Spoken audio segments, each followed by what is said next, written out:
Mas pinaigting pa ang panawagan sa ASEAN Interparliamentary Assembly o AIPA na matugunan ang lumalalim na digital gap sa panahon ngayon, maging ang krisis sa mental health ng mga kabataan.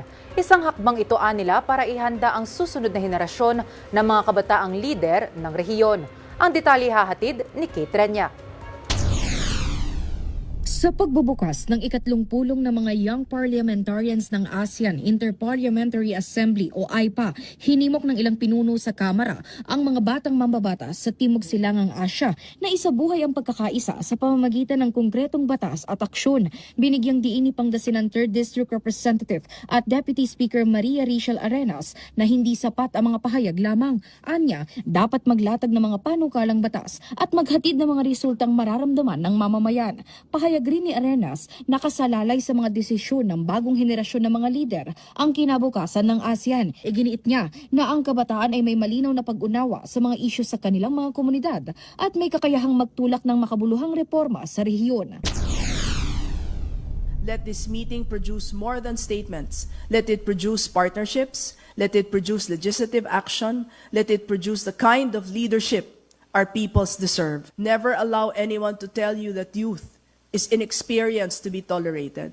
Youth is foresight, youth is moral urgency, youth is political courage, youth is the voice of the future speaking in the present. Samantala, kasabay din ng pagpupulong, hinalal naman ni House Speaker Faustino Boji III si 4-piece Party List Representative JC Abalos bilang chairperson ng Young Parliamentarians ng AIPA. Kasunod nito, nanawagan si Representative Abalos ng agarang hakbang upang tugunan ang lumalalim na digital gap at ang lumalalang krisis sa mental health ng mga kabataan. Ayon kay Abalos, malaki pa rin ang agwat sa digital access at kaalaman, lalo na sa pagitan ng mga kabataan sa lungsod at kanayunan. Babala niya, kung hindi ito matutugunan, maaaring maiwan ang ilang sektor sa pag-unlad ng teknolohiya. Itinuturing din niya na isyong panlipunan ang pagtaas ng mga kaso ng anxiety, depression at stress sa mga kabataan sa buong rehiyon. Marami anya ang hindi nakakakuha ng tamang tulong dahil sa kakulangan ng serbisyo at takot sa stigma.